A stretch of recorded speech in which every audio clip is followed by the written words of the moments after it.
is that legal? Is it legal to use going out of business as a marketing tool if you're not really? We're still in business. Everyone's technically going out of business on a cosmic scale. So it's like, cosmically, we're going out of business. Buy now.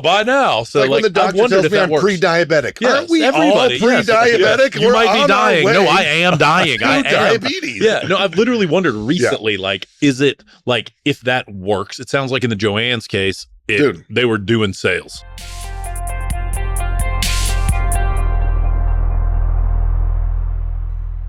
Hello again and welcome. I'm Eric Jorgensen, and we are back with another episode with Bo and Al, my partners in Rolling Fun. Always a good time to hang out with them. Today, we continue diving into the world of utopian startups, and this time we get into genetic editing, producing synthetic natural gas from thin air, and software for mining explosions, among other things. We talk about glow-in-the-dark rabbits and bioengineering other forms of life. We talk about a crew of ex-SpaceX engineers who are quietly building gigantic cargo airships that could disrupt the entire logistics industry. And a little more big picture, we talk about bets that are worth making even if you miss. We've got a great story from Al that I'll tell you about. To invest alongside us as we try to find and support the mega cap companies of the 2040s, we'd love to have you join us. Accredited investors can invest through AngelList today, and with a rolling fund, the sooner you invest, the more of our deals you get to participate in. If you want to put your money to work alongside ours, click on rolling.fund, which is linked in the show notes below. We are extremely excited about the companies that we're seeing and the progress they're making. If we invest well, we can accelerate to the next industrial revolution. And that's our mission and what gets us excited about founders and excited to invest. To learn more, please reach out through Twitter or email. We open with Al's story about a potential hostile takeover of the bankrupt fabric retail giant Joanne Fabrics. This consumed a huge part of his last year and is a fascinating story, even though it wasn't a happy ending. Now take a deep breath, relax, and enjoy. Smart friends. I'm becoming a Jimmy fan. I like Jimmy more. I was Jimmy ignorant, and now I'm a Jimmy fan. As he gets real grown-ups around him to like help him run his business. Yeah. He's actually like, he's I think the stuff he's doing now is more interesting than I've ever seen, where it's like giving people their sight. Like he still gamifies it and makes it all goofy, but he's doing very interesting, like philanthropic stuff that I'm like, all right, man, if you can use your power to like give a bunch of people water. He's a machine. His story is good too. Yeah. No announcements to be made, but I'm interested.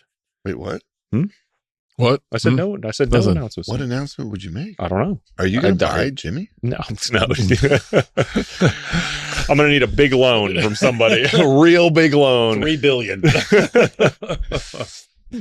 Take us there, Eric. Kick us off. Okay. So among the many series of fortunate events that have happened over the last year, Since you've last heard from us. since you've last heard our dulcet tones together as a recorded threesome united, Al had This could be any number of things. Al had an incredible adventure. Yeah, I'm going to run a marathon. My wife signed me up for a marathon in October. Wait, is this true? I'm a 6'7" giant. This October? Yes. Oh, this Can wives do that? This please is terrible news. consider this as Al's last podcast. Dude, I've had all the. I'm not a runner. I've had all the runner's moments, of like pooping in a ditch, wiping with grass, mile 12. Like, dude, I've. It's been insane. It's got to look at you. No, but like my max I've ever done is I did a half marathon last year. And so I can muscle 13. I can just muscle it out. And I'm max right now. I've done 12. I'm like, That's a grind though, bro. You're on it. Like, They say what's it? If you can run 15, you can do a marathon. I believe 16 is the train wall. to 16, and then 16 is the place. And then you just like, my feet just keep.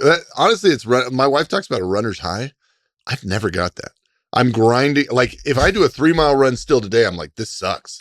But it also sucks doing a 12-mile run. Al, men our size do not have a runner's high. That is for small men and women. They get it, but we don't. We're ineligible. You have to run. Men and women. You have to run 160 miles if you want a runner's high, and so it's just never. It's not achievable. Proportionately, I have to go so much further. Yeah, no, that's never happening. Yeah, I think it's just a trick to get me down underweight. She's trying to get me in a personal aircraft. That's right. No, this is just all the drone conspiracy. All a scam to get in a That's talent. quadcopter that's going to carry me to work 7 She's miles playing away. the long game. She is. I like that. Well, and it's hard because she's looking better than ever. Like, she's looking real good right now. And I'm like, I feel self-conscious now dude, coming out of the pregnancy era and stuff, I was like, I'm a freaking rock star. You know what? You're lucky. You're lucky you got me. Okay?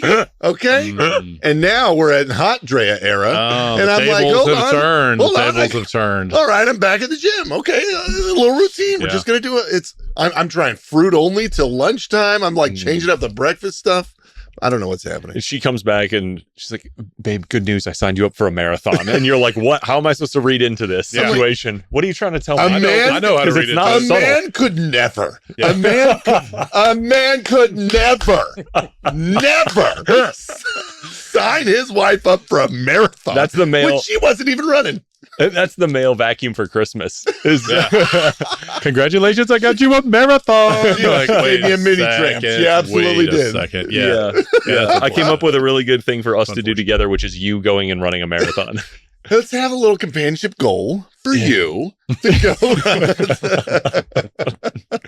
Seems right. Right. No. So also, I know. That's not what I was referring to be clear. So I run a quilting empire, and it's wonderful. It's a great time. Part of that, cozy. I'm watching for the last like 3 years, watching Joann's do its dance of death, and I've like my analogy is like because they were $2.5 billion in revenue a year company, publicly traded for a spell there, just a giant company, and I kept like calling. They were owned by Leonard Green, and I would like try and get in touch with him and be like, hey, can I have that?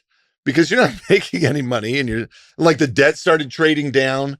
And I didn't know this, but like there's a move where if a company's got $1 billion in debt and it starts trading down in like 30 cents, you can go buy a bunch of this debt, but then that debt might not be worth anything, but now you're a debt holder and you can force your way onto the board. Like, I was almost becoming an activist investor. I didn't have any money to do this. I was just like, I'm playing around the rim. You don't know what's coming down. I'm a Dennis Rodman character right here in quilting, and that's going to be a big body making a lot of noise. All right, they're going out of business. I know how to run fabric companies way better than you guys. I should be here. So anyway, I got a shot at buying Joann's. I've been playing around the hoop for a while, trying to be there. 3 years we've been watching them. They go into chapter 11. They have a crap restructuring deal that comes out there. These guys are like not doing the work to save the company. On the other side of chapter 11, chapter 7 rolls around and they get sold. They get sold. This is an interesting world because they get sold to a liquidator called Hilco. They got retained. Hilco gets retained to liquidate their stuff. The liquidation of this company was a smashing success. Like, you don't think about this, but these guys, you have 800 some stores, each holding a couple $1 million of inventory. Yeah. And then they start running the half off going out of business sale. And if you can move 3/4 of that inventory at half off, which they totally can because crafters are crazy and love this stuff. Like these guys need to make, I think the debt on it was like 400 million. And they've got like over $1 billion easy in sales in the first couple of months. They're trying to buy more stuff. You probably saw it. They're like, wow, they're throwing grills in there and they got dishwashing fluid. Like anything we can shove on the shelves in this place, we're putting in here because we got a ton of traffic coming through. They just crushed it in the liquidation. Wow. Well, then at the end, there's that's interesting. I've actually always wondered when I see them online a lot now. The like, oh, hey, we're going out of business. It's very clearly like a sales strategy. So you're going to get this great deal. And I've actually wondered, like, is that legal? Is it legal to use going out of business as a marketing tool if you're not really? We're still in business. Everyone's technically going out of business on a cosmic scale. So it's like, cosmically, we're going out of business. Buy now. So like when the doctor tells me I'm pre-diabetic. Yes, aren't we all pre-diabetic? Yes. You might be dying. No, I am dying. I am. Diabetes. Yeah, no, I've literally wondered recently, like, is it like, if that works, it sounds like in the Joann's case, they were doing sales. Well, anybody that's got that inventory, because like your inventory, the expected sale of any of that stuff is double the cost that you got. So you cut that down, you're just trying to recover costs. You no longer have to pay the vendors because you're bankrupt now, and you're just going to like try and make everybody as whole as you can. They crushed it. And then for me, like the asset of the IP and the name and the stuff came around on the other side. Looked at it a bunch, man. It was a great deal. Couple of like miracles happen along the way where all of a sudden I'm sitting on a real chance to buy this thing. Like like signed non-binding LOIs, which are the least helpful document you've ever signed. But like, hey, we're gonna do this. We think we pull it together. Call Eric and Bo. We go on the war hunt to like find some people to put some money around it with us and do a great job, man. Pull it all together. It ends up taking us like a day or two after our like LOI time frame gave us. You had what, a 30-day? So the thing that was important to these guys was like the business was going away and the employees were going away. And so like you got a bunch of data and you got all this stuff and like the only guys that know where it is are the guys that are there. And so they're like we had a much better offer, but like 60 days that we were going to submit. And they're like, no, we can't do it. And so we did a much crappier offer for 30 days. And I said, okay, we'll take it. And they were like, how are we going to pull this off in 30 days? But it was so hard, man. Cause like I had my whole team geared up. We had the new website built. Like, dude, we were game on. And the genius idea, you'll love this. My idea was, I'm going to stand up the exact same company, selling the exact same products, to the exact same customers. And that was it. That was the whole thing. And those guys, I mean, it was funny because like they had all the potential to be just wildly profitable, wildly successful. Well, like a lot of these old retailers, they hated their online stuff. You know, their store first, our locations are what drive the value. And the online was just there to support it. Like Michael's, dude, I didn't realize this, but Michael's didn't start their online web presence until 2014. And you're like, were you just waiting to see if it was going to stick? Like, why do you care? Why not sell your stuff on the internet? This is so dumb. Well, so any of these big retailers struggle with this because they don't really know where to put it. Anyway, we had this deal. Couldn't quite make it all in the 30 days, got like 32 days. They end up spinning up Michael's on the back end, sold it right out from under me. I honestly, dude, it was like I felt like I lost a loved one. No, we did not do a podcast when it happened, but we did hang out together when that was happening. It was a lot of hugs. And it was like, oh man, this is a traumatic ride. Well, it was the hard part. One, I've never like worked on a deal that hard that I didn't have, like, that should have gone my way that didn't go my way. Yeah. And so I'm the rich kid that got told no for the first time sort of thing. But man, it was what was crazy about it from a business standpoint was like, it made a lot of sense. As a strategic partner, we're the only guys probably in the world that could do a cut to order, fabric solution like what they're trying to do. And dude, deal momentum is such a real thing where you get midway through and you start like, yeah, this is a good idea. We're going to do this. Here's how it's going to go. And so you get all the way to the end and like have all that inertia pulling you one way. And then the train just turns the other way. Well, and it was so fast. I remember we talked on like a Thursday and you were like, this deal is happening. It was done. It was and on Monday or Tuesday, you were like, it's over and we lost it. Yeah. Guys, it didn't happen. I went camping and I brought my celebratory tacos because we were going to sign all the docs on Monday. Yeah. And then we didn't hear from them Monday. And then Tuesday they said, hey, we've got another party involved. And it was like the frantic, like, no, we'll do whatever. And then Wednesday they announced. And it was, I mean, it's gut-wrenching in a couple of ways, but like there's as I've been running my marathon training, I only listen to David Goggins tell me what a loser I am and to suck it up. And so I'm like out on country road screaming like, so the deal didn't happen. So what? Get up and keep going. It was very therapeutic for me. But Drea is wise.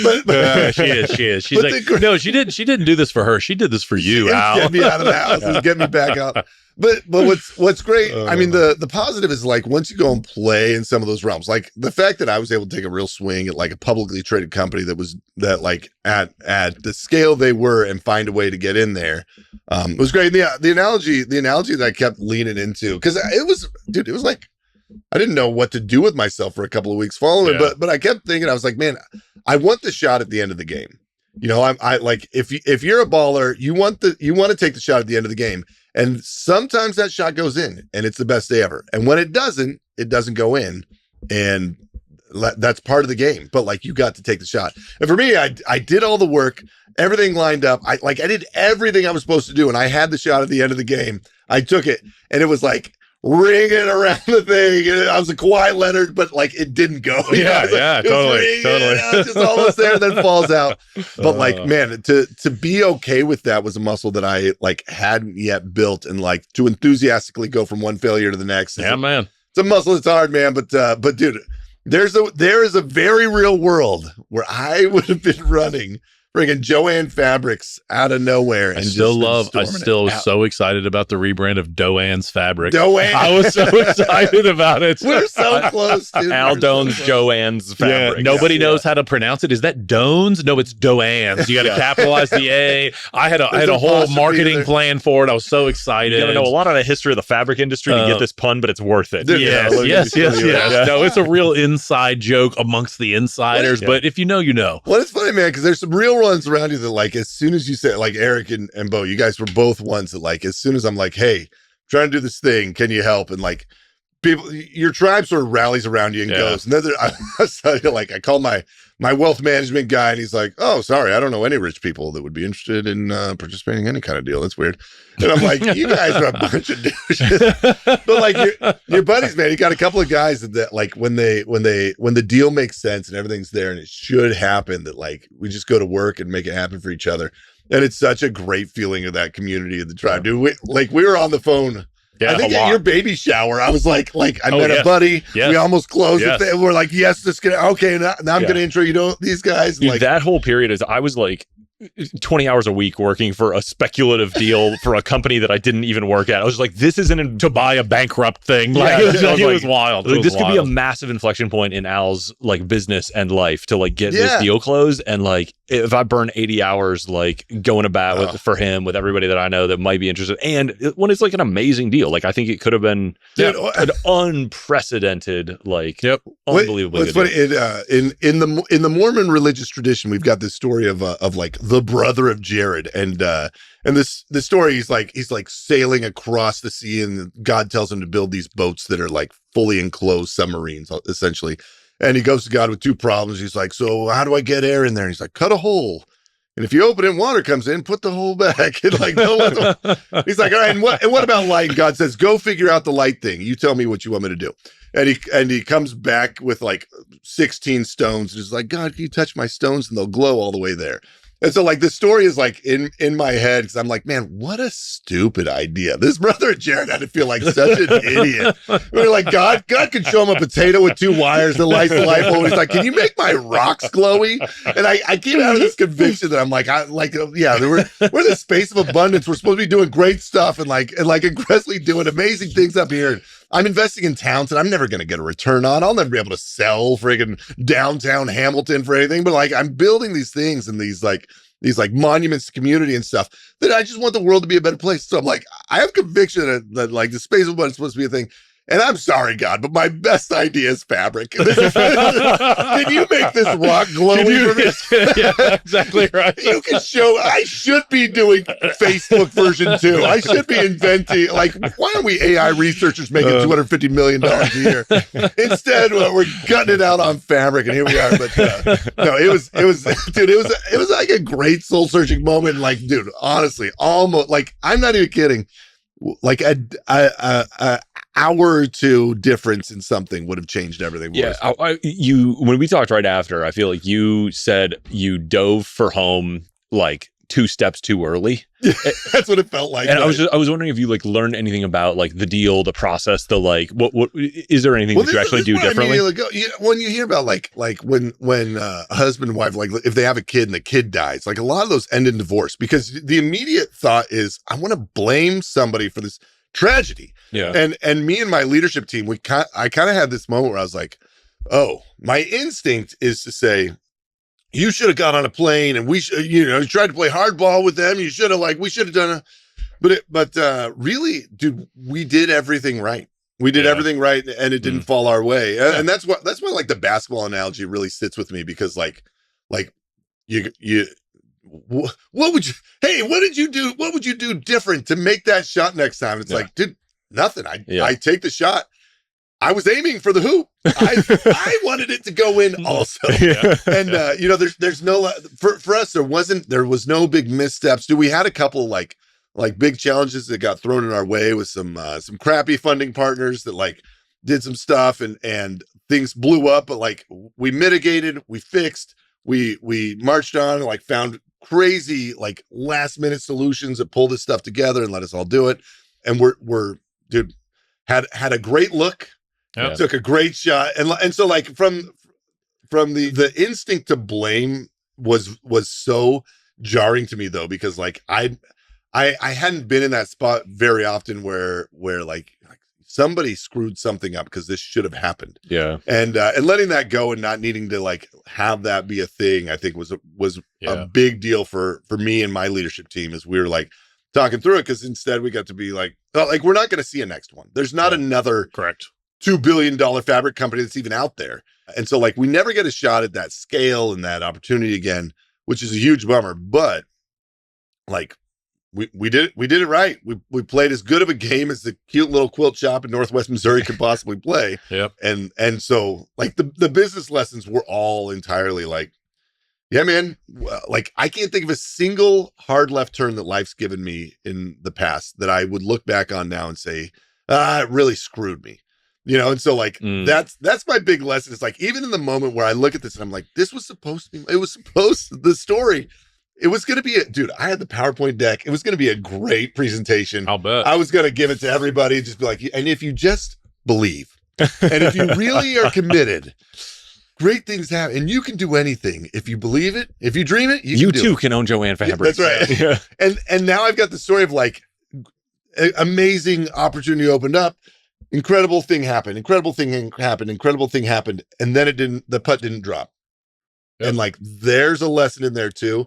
It's not as interesting or exciting of a business lesson, but like the lesson is just like, man, like any time spent thinking about the deal that didn't happen is a waste at this point. You just got to keep moving on. So I don't know what lesson you want to take out of it, but for me, it was like, I was real shook. You guys saw it. Yeah. I was shaking up. He needed so many sandwiches. He did. He did. And now he gets to run a marathon to get them. And now I'm paying the price. No, yeah. But just man, just keep taking the shots, right? Like a shooter's got to shoot. You got to keep shooting. Yep. Stay in it. Yeah.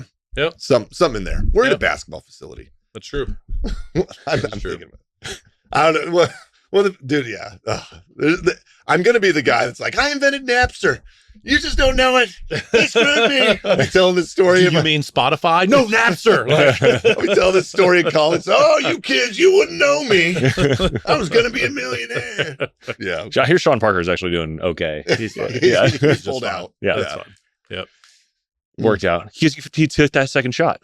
He and he took the second shot, and that made all the difference. Yeah, no, it's hard not to be cheesy or nostalgic about any of it too, because it's like, I mean, there's no happy ending, but like in business, a lot of times there's no happy ending, but like we gotta be excited to like be trying and doing stuff. Yeah. Well, you came to this deal with a position of strength too, in the sense of like, it was nowhere near life and death for you. It was all upside. It's like, we can do something incredible if we get it, but this like, okay, just back to business as usual. You wake up the next morning and the deal didn't happen. It's like, I still got a great family. My business is still running just as well as it's ever run. Yep. Everything's good. Everything's good. But also, I'm very sad for this thing that didn't happen.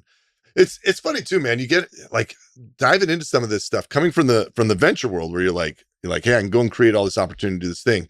Dealing with like a bankrupt asset was so different, because all the financial models are built around like, it's like people doing crappy storage deals in Atlanta or something. You know, they look at it and they're like, oh, I'll give you, like, we got a bunch of offers for like 80-20 money. We own 80% of it because we're the only money in, and we're doing this and this and this. And I'm like, I'll put a little money in, but like, I need the money to go and do it. And they're like, I'm like, but I'm not going to give you 80%. Like, you can have 80% until I make all the money back 4 times or something. Yeah. But it like, I'd never stared down the barrel of like such crappy terms either. Yeah. It was really shocking. I'm just like, well, and they're not very, I mean, the sophisticated investors were like very quick to be like, hey, look, it looks like this here, looks like this in 4 years. Like, let's get you squared and making money. We need you incentivized to knock this out of the park. But man, there's a lot of just crappy investors out there that like the terms coming back are crazy. And then you hear about people that do deals like that. Yeah. They sell their whole soul for $20 million that they own 3% of. And I'm like, why would you do that? Yep. Yeah. You'd be better off working at, corporate office of Arby's or something. Like, get out of here. Well, so that make the tight timeline. I think people smell that and they're like, oh, he'll take whatever. And so that worked against you. No. Yeah. No, it was very interesting though, man. And everybody's got some crazy story about buying some crazy bankrupt asset and how that worked. And I'm like, all right, yeah. it was this whole new world. I got to like, Yeah. dude, I think I did like 120 meetings over the course of those 4 weeks. Wow. Just like one after another. Like my poor assistant dude was just back to back to back in these things. And I'm like just churning through it. Yeah. And had like, dude, great networks opened up though. Like got into some big family office folks. And yeah. I kept saying, I'm like, I'm looking for the rich uncle that doesn't care about due diligence, that just wants to give me some money and get a great return. And there's not a lot of those out there. Tough pitch. Turns out people want to talk to folks. You can't ask for no due diligence. Well, the due diligence, so the due diligence on the deal is like, it was a huge company. Yeah. It's now dead, but the trailing 12-month revenue is $2 billion still. Yeah. It's the website is operating today. Yeah. I would like to keep it operating. Yeah. And then go put product in it. But like, it's bankrupt technically. And so so like everybody's mind that's resetting to zero and they're not sure. Yeah. It's really fascinating dynamics and all this where I'm like, yeah, we may email millions and millions of people and nobody wants to buy fabric anymore, even though it's the same fabric. Like that could happen. I don't think that's gonna happen. Yeah. I got a good hunch that we're onto something. They're like, whoa, I don't know. I'm like, all right, I can't convince you. Yeah. But in the end, we found people that believed in it and were super supportive and like the perfect deal. We got everything we wanted. It was awesome. And then they took a lower bid for a worse outcome. Yeah. Well, the other thing that was so interesting is like all the money stuff at that time frame. Every check that was willing to commit was from a personal relationship that knew me, right? Which that was another interesting insight. Is just like when you show up and you're trying to like gear somebody up to do a 7-8 figure investment in 30 days. I was vouched for very well, and I'd show up on these people's doorsteps with a great track record, and you can come and visit my town and see my stuff, and we can talk about all the things we're doing. But like the immediate yeses were all people that are like, oh my gosh, absolutely. Yeah. Of course, let's go. And every other one that was outside of that realm was like, I'd be good for a couple $100,000. I could do this or that. Like I can do a little bit, but I'm not going to come in for the whole thing. And it was just like, man, the personal relationships and the being able to do some things together, even if it's not the big things, but just having a track record was the most valuable asset that I had in any of that stuff.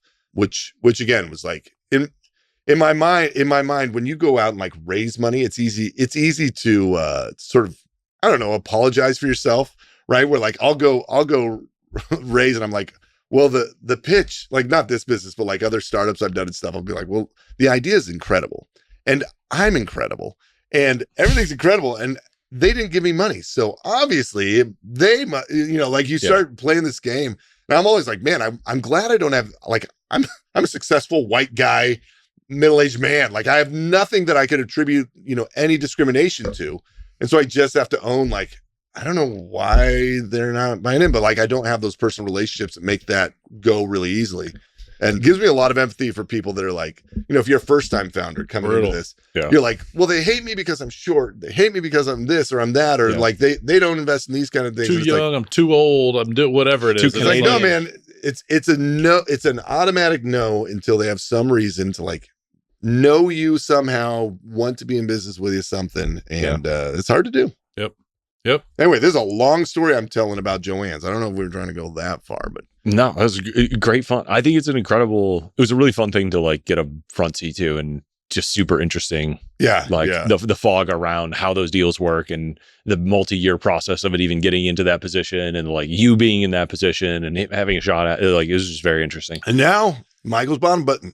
Guess what? Michael's dead isn't trading at $1. Just saying, maybe. Next time.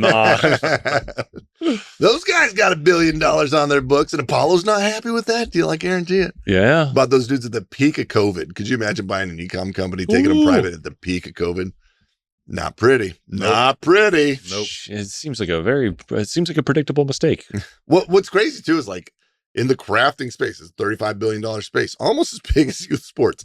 But like the future of how people buy crafting supplies is not a big box store. The big box store. We've done it for the last 40 years. So like, it's kind of a cool spot to be like, all right, let's invent the next way. I don't know what it's going to be. I met with somebody last week, actually, who works at a big retail store.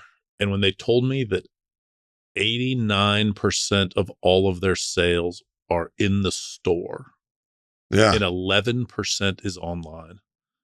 He had to tell me like 3 times that was the case, because I was like, that doesn't even make sense. But it's their whole business. What's the category? That's actually pretty standard though. 7 to 13% of a big box store sales should be online, which is nuts, right? Shields, yeah.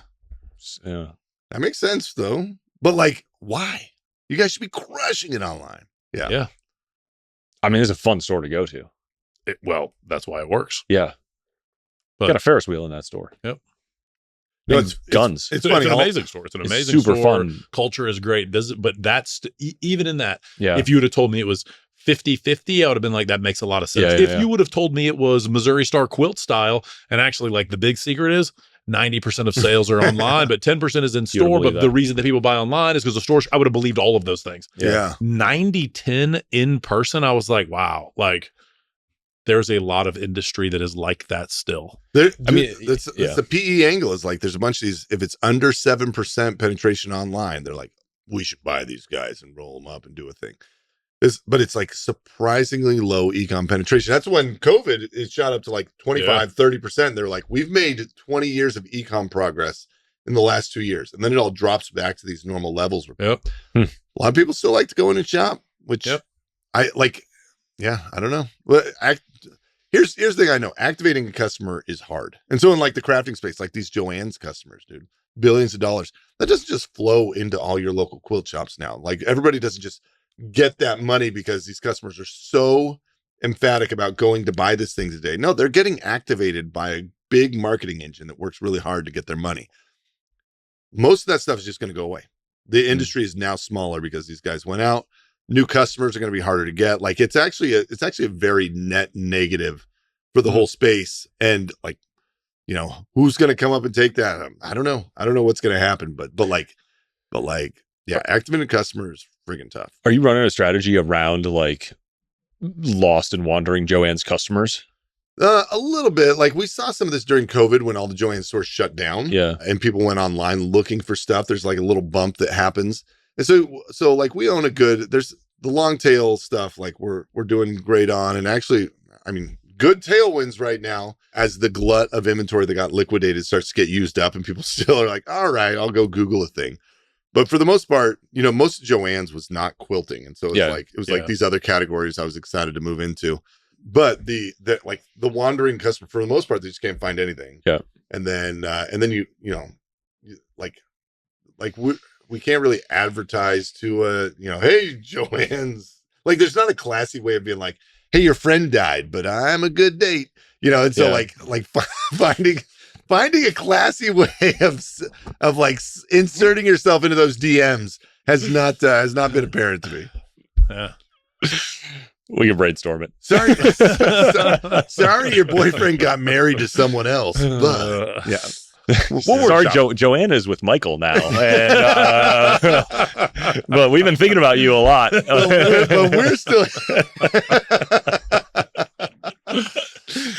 Oh gosh, yeah.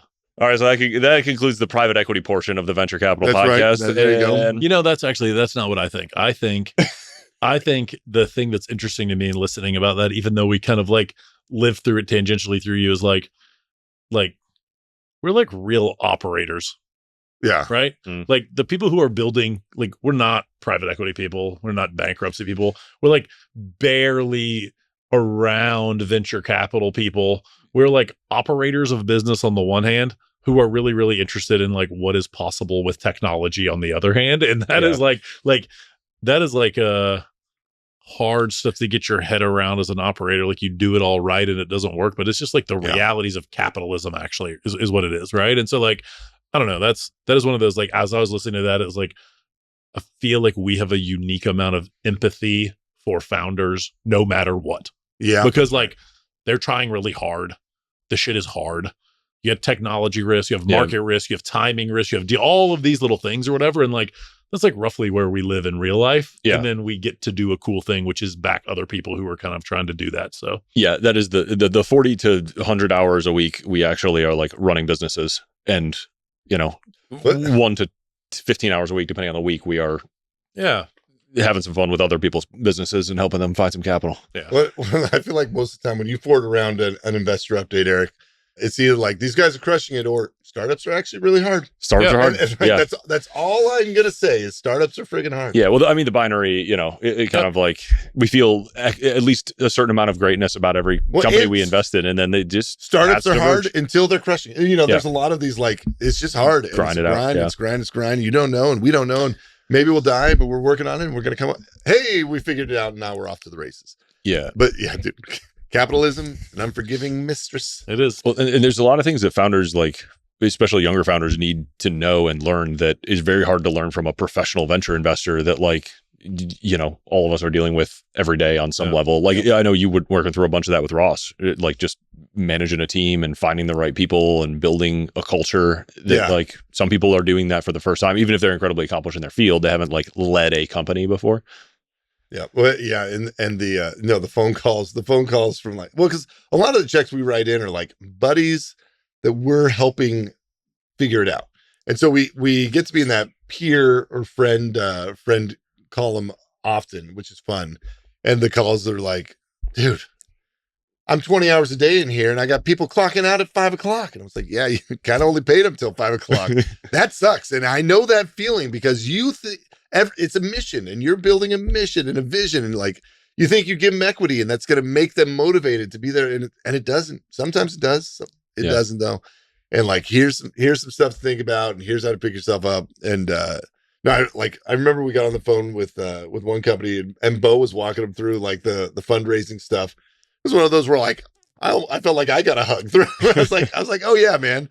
There's this whole other playbook people are running. And if you can talk to people that know, it's so comforting just to have like a friend on the inside sort of being like, hey, here's what they're doing. And this is okay. Don't feel like it. Don't feel bad. It's fine. And so like, I mean, for everybody else out there, if you're in the middle of some of that, like pick up the phone and talk to some buddies because people care about you. And like this stuff is friggin' hard. Yeah. It's just hard. And it's hard till it isn't. And then even when it isn't, it's still friggin' hard. Champagne problems that if we don't fix, we die. But glad we're growing so fast. Scaling is like the worst problem to try and fix, man. You're trying to hire people in 20 days. It's nightmares. But good luck. Hope you guys figured it out. Yeah. Good point, Bo. Okay. What the last year or so we covered in the last episode, Cascade, Astroforge, Oros. We got a couple other ones that are quite thrilling. We get a company named Astrophage. Can we just get a Hail Marys thing coming up? So good. The movie in March. Oh, it's going to be great. I mean, we have one in the hopper that might qualify. This is the closest we've come to an Astrophage company, but we can't talk about that one yet. Oh, it's amazing. If you guys knew. All right, let's do the Los Angeles project. Yeah, tell us. A lot of people think unicorns don't exist, or that Pokemon don't exist, or other animals like glow-in-the-dark rabbits that have yet to be created. This is a genetics engineering company founded by Josie Zahner that is like taking advantage of new CRISPR technology and actually just like putting the pedal down on like, let's build products, which in this case are animals and life forms that have never existed before, just like due to the random branching nature of evolution. But like we now have the power to create things that have never created before. Yeah. So let's try that and build really the product the company is a platform to do like high volume genetic like experiments in manufacturing and creation, which is an incredible kind of opportunity that I think people are skittish about. Yep. And she's just like this visionary who's been in this space for a really long time and has the courage to go after a vision that I think a lot of people are like unsure of. But if you picture this, like, 2050 utopian solar punk thing, like we almost certainly have a much greater command of biological growth than we have today. And go make some stuff. This is one of those. So it's kind of wild to say that they're like engineering new animals, but that's exactly what's happening. And it's a very fun group chat. Did we just get to a new mastodon? Like a mastodon meets a T-Rex or something. That's The thing is, this is like one of those where it's like there are real things like fish that glow that were genetically engineered that you can go and buy and put in your fish tank, right? Like, and that's like this little tiny thing that is kind of like, how far can you push it? What does it look like? Literally, their deck was a non-sarcastic, what if we could create a unicorn? Yeah. And like, I don't know. It's like, this is one of these, it's like, is it utopia or dystopia? We don't know, but like, it is going to happen. Like, it's going to happen. Yep. They are hilariously like focused and also like smart about how to approach this in a way where it's like, hey, if you're going to trust somebody with going to work on it, it's like the right group of people. And like kind of what you said, like put the pedal to the metal and see where it goes. But it's a wild one. Wild. Yeah. There's like, is this ethical? Yeah. And I think it is. I think we're fine here. Like, it's very exciting. Like the idea that somebody could go and get like, I don't know, instead of a tattoo, you're going to go make a part of your body glowy or something. Like, I love it is a very like steampunk. I don't know. I don't know what they're going to do with it, but we certainly should. We certainly should ask if we can before we ask if we should. Yeah. I mean, a reasonable response is like, well, what's the market for glow in the dark rabbits? Like, we don't know. We never glowed them in the dark. But almost you fail the test on what is your total addressable market on this. It's like, no. This is one where you make the market.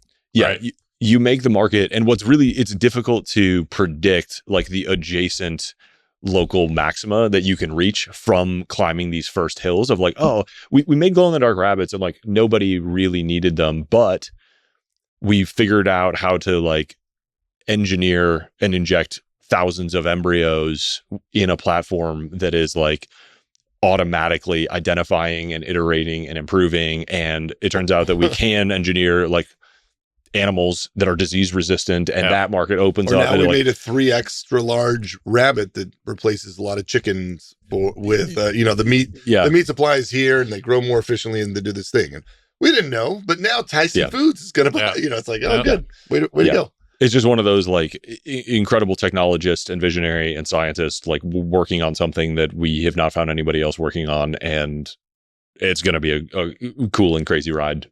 Really, really fun. Yeah. Fun one. Yeah. Wait, do you guys, I'm trying to think like a pink watermelon or pineapple. It's illegal to grow yourself because it's like it's patented pink pineapple. Yeah. I'm like, dude, that's crazy. But like the idea that there'd be, some new species going to come out. It's like, actually, you can't breed those. That's our idea. Yeah. We can breed them and make more of these, but then we get to sell them. It's like such a bizarre world to live in that we've never even tried to see if it could do a thing until now. Yeah. And you have to kind of get comfortable with the belief that like, humans deserve to have dominion over the creation of new forms of life in the way that we haven't before, but that's the story of human progress. I mean, personally, I think God's having a great time watching us screw around down here. Yeah. Like, finally, you guys figured it out. He's like, yeah, it's fun, isn't it? The tools have been laying around forever. You're barely trying. Oh, man, I've done so much creation. I can't even create anymore. If we're God's children, he just wants us to grow up and, play like we do or play like he did. Oh, God. I don't know. I was like, whatever. I don't know. Yeah. We're going to have to merge a lot of different ideologies to make this work, but that's okay. Hey, we're fine. Good gymnastics to do. Yep. Okay. Another really, really fun one. Airship. Oh, yeah. Wait, we haven't talked about Airship? No. Oh, man. I love Airship. Yeah. Talk about Airship. Yeah. Airship, and correct me if my memory doesn't serve me, but a bunch of SpaceX guys were like, hey, we noticed it takes a long time to get stuff over from China. Like thinking about on boats, cargo ships. Like, viruses come very quickly, but on boats, you got a container that's just on the water for like 3 months. And they're like, actually, Blimps got a really bad rap with that whole Hindenburg fiasco. Turns out Goodyear's been doing it different for a long time. And we're gonna take Blimps and like make it where they don't explode accidentally. And we're going to go hit the jet stream and we can get from China over to the US, skip the port, drop the container right in your backyard. And it takes us like 8 days, dramatically cheaper, like by a factor of like 7 or 8, something ridiculous, cheaper than like flying it in a 737. Our vision is just this whole train of blimps that go up, take a container, and drop it in my spot right there in Kansas City. And those dang longshoremen that are refusing automation, we don't even think about them anymore because we go right past them and drop it right in your backyard.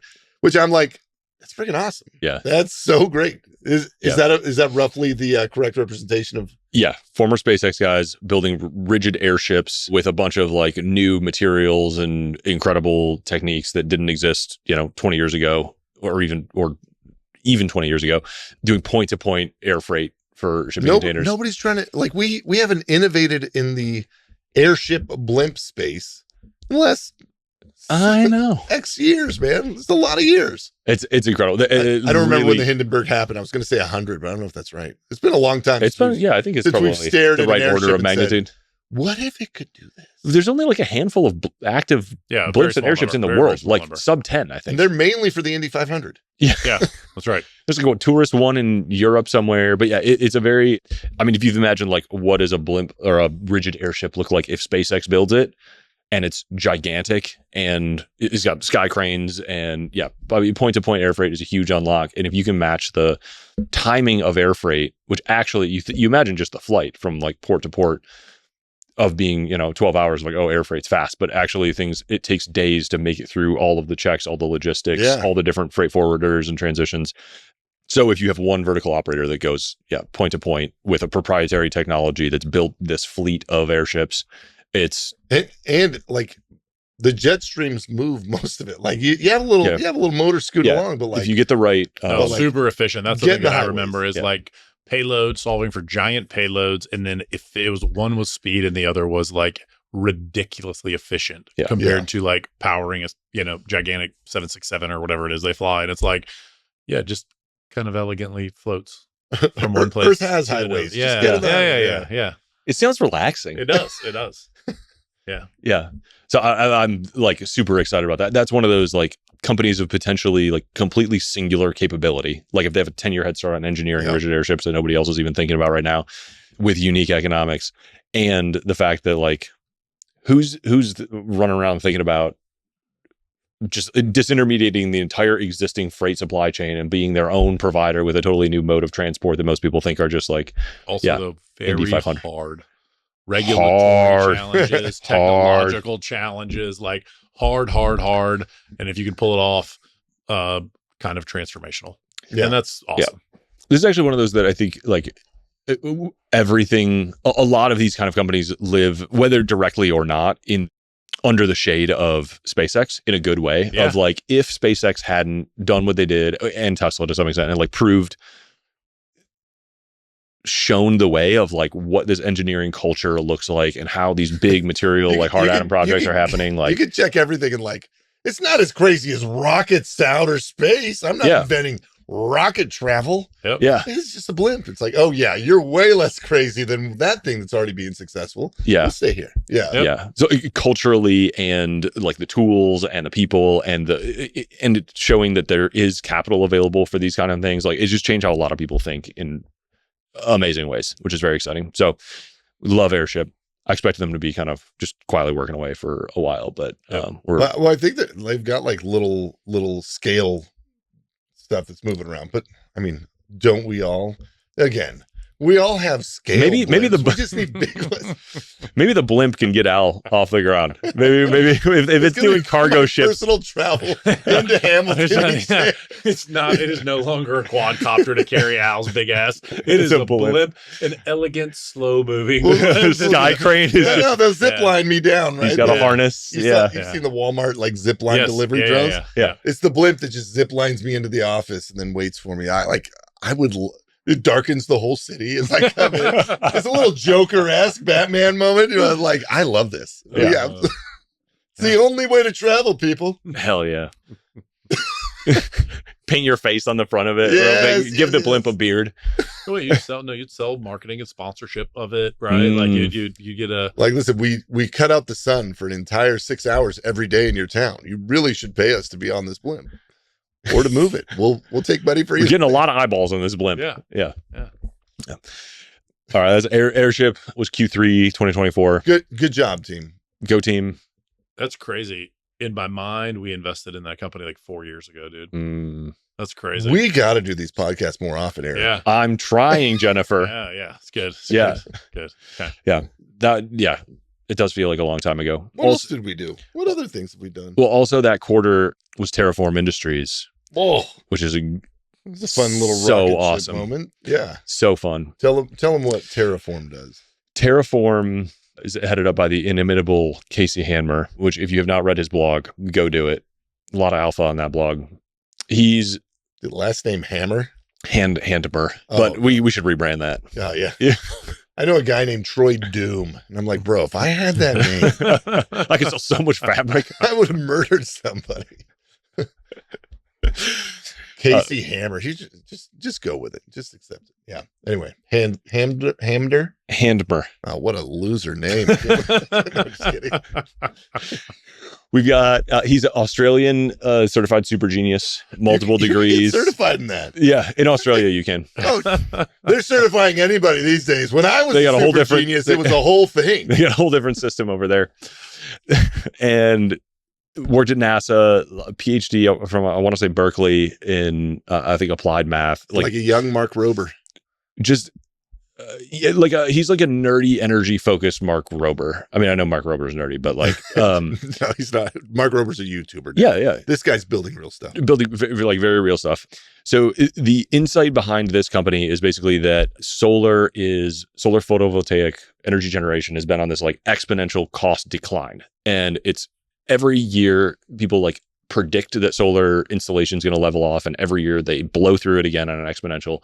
And so the amount of solar panels that are getting installed and the amount of energy that they're producing per cost is like dropping precipitously. And Casey's been like plotting this and blogging about it and writing about it for like maybe 10 years or more at this point, in the same way that like the people who saw sort of the solid state drive, like getting cost decreasing, like predicted iPod and stuff like that. So this is a really interesting thing. And the insight that he has is like, once this energy gets cheap enough, we're going to cross a threshold where a chemical process called the Sabatier process is going to become economically beneficial, instead of like, you can currently do it, but it just doesn't produce more than it consumes. And that process takes air and water essentially and produces synthetic natural gas. So CH4, methane, like you would drill or mine and have to then like refine and produce and sell as energy. You could just produce it anywhere on Earth with water and air and a giant solar field and the machines that he makes. And so it's an incredible, like, I mean, it's a mind-blowing vision of the future of like energy independence for all with sun. Well, the genius is like, keep your existing infrastructure. Yeah. I'm going to make free energy and shove it into exactly the same pipes that you're using right now. Yeah, so all of the natural gas infrastructure is still relevant. All of the solar infrastructure is still relevant. It basically just turns a solar field, instead of needing converters and going into the grid or into a data center, you can just like put a terraformer, which is what he calls this thing, in and either truck or pipe natural gas or just store it. And so like it is a much, much, much cheaper and longer term storage method than batteries. Yeah. And uses all the same infrastructure, also infinitely storable, and you can be transformed into all these other natural gas products. The thing that you have to do in order is like make these machines just filthy cheap. And so like it is a really tough discipline around like, can you drive down the cost, which is just like, he just hires all these genius mechanical engineers, and everybody who works at the company is like a math genius and an engineer. And he's like, don't talk to me about anything else. We're driving down the cost. We're building more of these things. Like, here we go. And I feel like he's just such a visionary in terms of skating where the puck is going, pushing the world in a positive, like incredible direction, understanding energy as this fundamental driving, improvement of everything. It is one of the companies I'm like very most excited about. It's the only SPV we've done. So we did our biggest individual check so far into that company and rounded a bunch of extra money around it to kind of go into their Series A. I still get a little stomach ache when I think about missing the seed, because we have some friends that invested in the seed round earlier, but like we'll take what we can get. Yep. When you see a company like this, you try to get everything you can. And I'm just a huge fan of him and them. But like they're doing stuff already, right? Like they've got these active and moving and going. Yeah. And like that's the crazy thing about a lot of this is like you would hear about that and think, oh, in 10 years, once they've researched it and done it, it's like, no, they've got them. Yeah.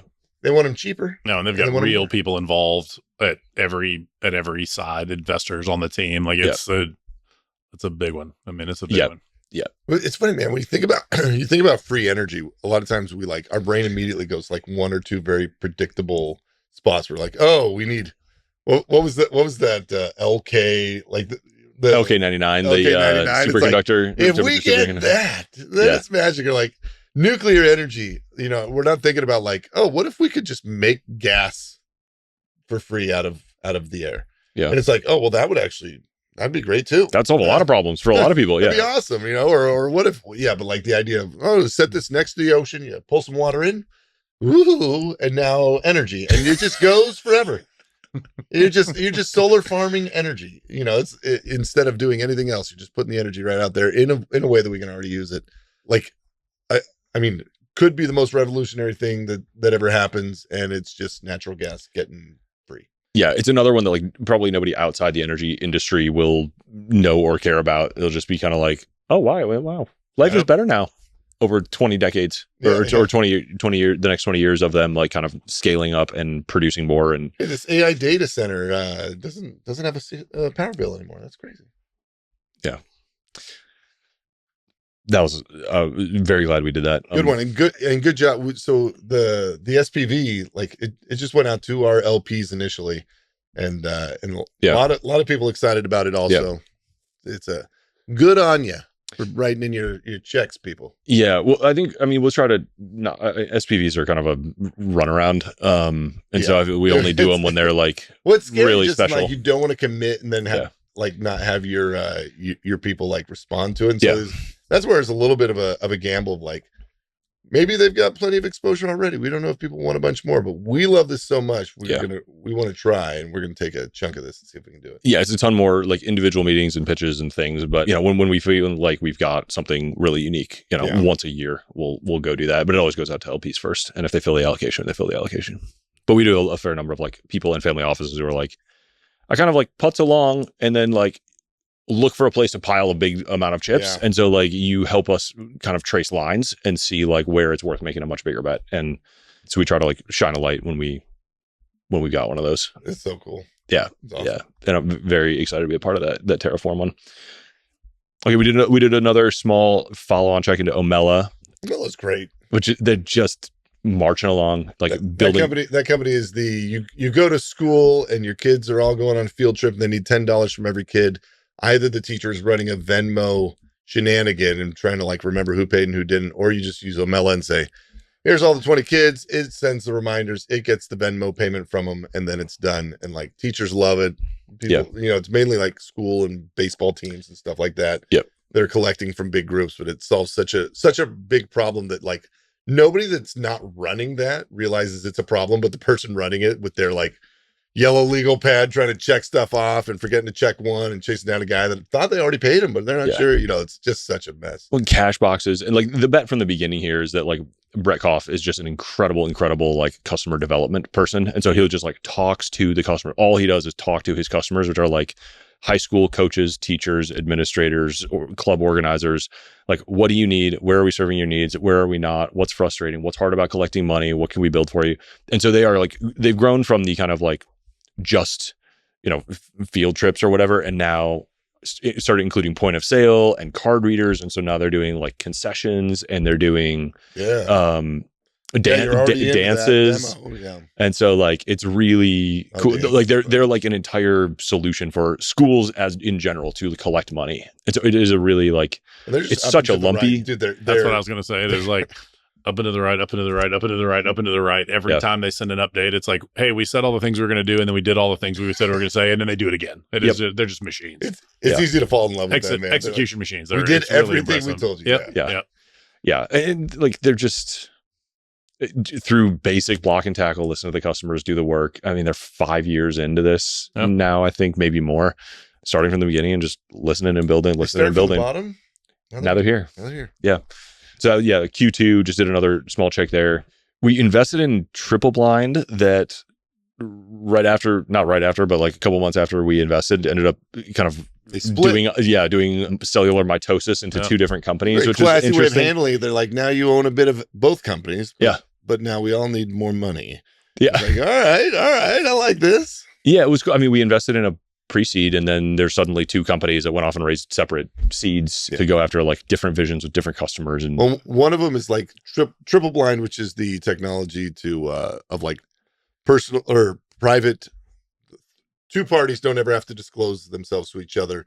And a third party sort of intermediates it, sort of thing, right? Is that how do you describe it? But they're doing that for healthcare, and they're doing that for like authentication. Yeah, the authentication one is like, let's never send an SMS authentication again. We can take that away. And I'm like, that's a future I believe in. Get me there, people.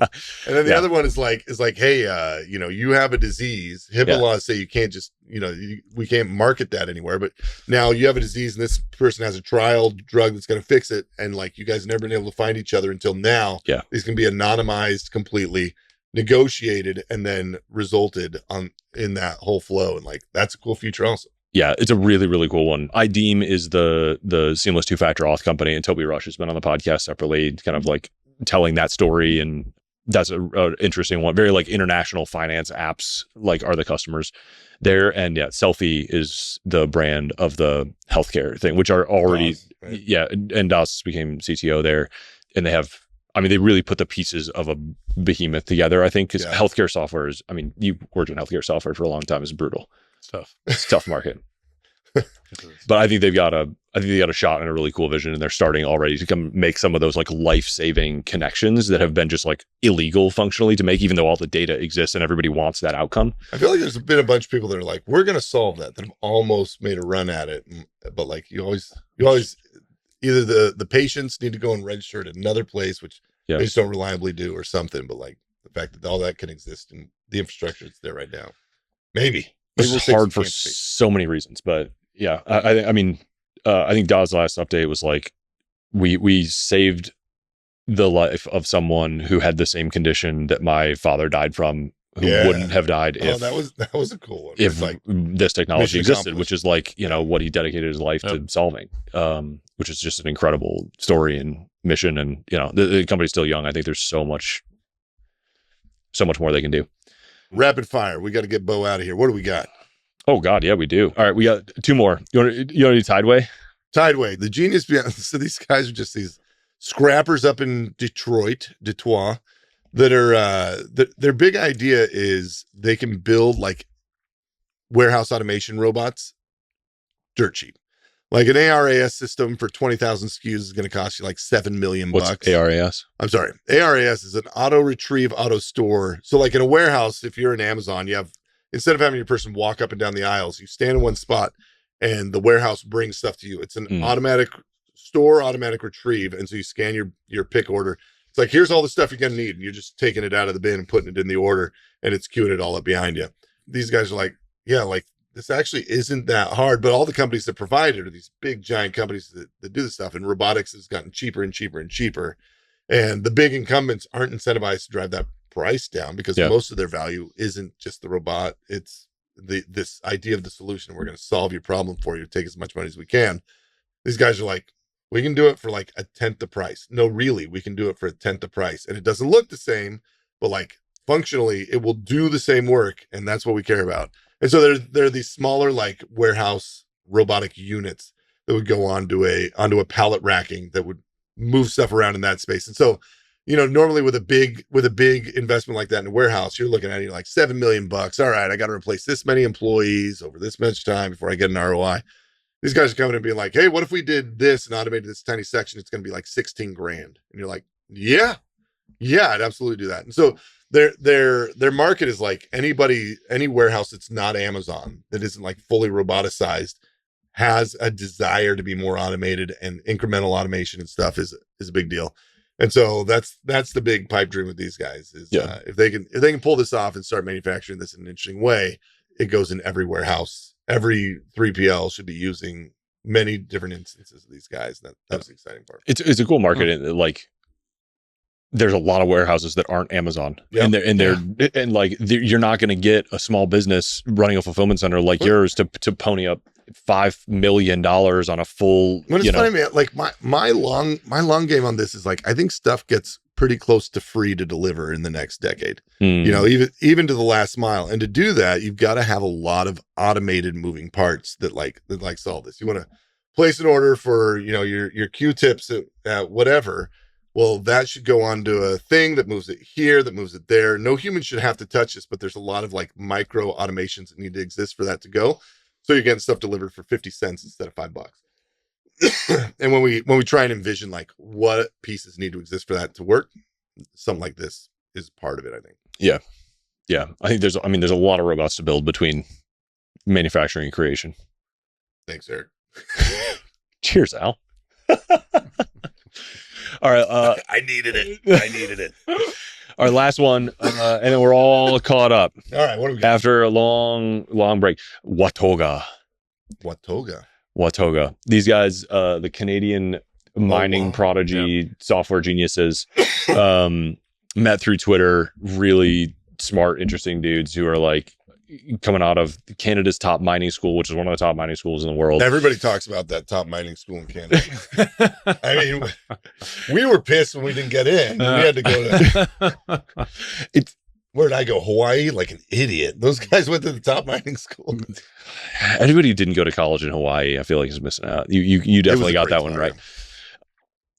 Really, really like sharp guys coming into this industry that is a gigantic industry with a very surprisingly small number of humans in it. Yeah. I remember like being shocked talking to them, and they're like the Colorado School of Mines, and like they graduate a few dozen mining engineers per year. Yeah. For like an industry with trillions and trillions of dollars. And I think it's something that's very easily like forgotten about, is that like behind all of these, industries and robotics and new manufacturing items, like somebody's got to get this shit out of the ground or out of asteroids. But Watoga is focused on building software for drill and blast mining using like new physics simulation stuff. And most of these guys operating mines are like just trying to keep the lights on and not let anybody die, and like 24/7 operations, hard to pick your head up, hard to make strategic decisions, hard to make, big improvements in the systems that they're running. And so these guys are coming in with software saying like, every time you blast a shelf of rock, you're making, you're either making a few $1 million or losing a few $1 million or making a $20 million mistake. And like you're using like outdated information and imperfect data to make those decisions. And like, there's no reason for that. We can build software that actually like updates in real time and helps you make much, much, much smarter decisions. And so I think the napkin math that like they showed is like we can improve mining operations outcomes by like 20%, which is an incredible, like that is a massive like value creation event if you can just like unlock the right data and get it to the engineers at the right times. So really, really cool thing. And they've got like, many dreams about adjacent products and how they can, capture even more value or operate mines or whatever it is. But like really fast moving, sharp, like math and software guys coming into an industry that they're like already working into. Like this is not a market that like some, YC hackers are going to unlock and like go customer develop their way through mines. Like these dudes are working in mines, operating from mines, come from mining families, went to mining schools in the industry, but really like ambitious, disruptive, like eager to make improvements. And so I think that one's just really fun, and they're super fun to talk to because they're like, it's like Indiana Jones. I mean, they're like all over the world, working with crazy characters, like visiting mines, blowing shit up. I feel like it's funny too, because with us, I feel like it's easy to imagine the future as only outer space or nuclear energy or something, right? It's like, no, man. Every industry's got a place that it's going, and the $1 trillion mining industry. I mean, maybe these guys end up working with Astroforge, bringing stuff down and pulling it out that way. But like, either way, the mining tech needs to get way better. Yep. And like, is there a path to get there? Is there a great outcome when we do? Absolutely, great. We're early backers that are enthusiastic about. This is like a very like software's eating the world, Andreessen Horowitz kind of thing, and it's like it was going to get to the mining industry eventually. Yeah, it's like these are the guys who are bringing software there, and like that it needs it. It'll make it better if they get it done. It'll be ridiculously valuable because unlike inventing an industry, they are in $1 trillion industry that like 20% is a gigantic improvement, and like it's going to happen. It's just a question of if these are the guys to do it or not, and like that's a bet we make every day. Yeah, it's funny. Like an autonomous vehicle probably means more to like automating a dump truck driving into a mine so that somebody's not at risk of losing their life. Sure, like that probably means more and is worth like millions compared to like 20 cents in an Uber pool. But like if you can automate this and make that work, like that's such a big deal as opposed to any of these other projects. Yeah. I feel like part of the kind of meta thesis of the, building a utopian future is not, software is eating the world, sure, but like every industry, like this generation of startups is coming for every industry. And like some companies will out innovate the disruptors and like stay ahead, but like, we have mining, we have construction, we have energy, we have like, these are markets that are so much bigger than even the enormous software market or the marketplace market or things like that. And so I think, there's a common like, I don't know, refrains that, there's only, 2 $10 billion outcomes created every year in the venture world. And if you're not in one of those, then like, you're not going to return your fund. And I'm like, well, one, our fund is tiny. So like, we're definitely going to return this motherfucker. And the other is like, what law of physics says there's only 2 $10 billion companies created? Like we are on an exponential growth path. We have startups with ambitions and tools and markets that are so much bigger than what people were investing in 20 years ago. And we've got to project out literally 20 years from now at our current growth rate to see like what are the exit values of some of these companies going to be. Not even 2 years ago, we didn't have Gemini, we had Bard. Like you remember, forgot about Bard. You remember, like we weren't even in 2 years, 20 months later. It's like this is a completely different universe that has ever existed, man. Like this is crazy. Yeah, which is why some we're I think biased a little more towards some of these like companies where almost all these that we've talked about actually like are affecting physical processes in the real world. Yeah. Where software is a massive accelerant, but the moat is not going to like go away overnight because of some new AI thing. Like, if you got 5 years into building a platform for genetically engineering embryos and you're the only person with it, like software is going to be a tailwind to you and it's going to expand your margins or accelerate you, but it's not going to mean like some kid in an apartment is going to replicate your progress overnight. I'm going to ask Grok to imagine a new embryo and I'm going to beat you guys all tomorrow. Just don't hit dirty mode. Spicy. Give me the spicy embryo. We all know what that button does, Al. No boobs on an embryo. I'll be darned. Weird. Again. Yet again. Every time. That's so crazy. Evolution is a miracle.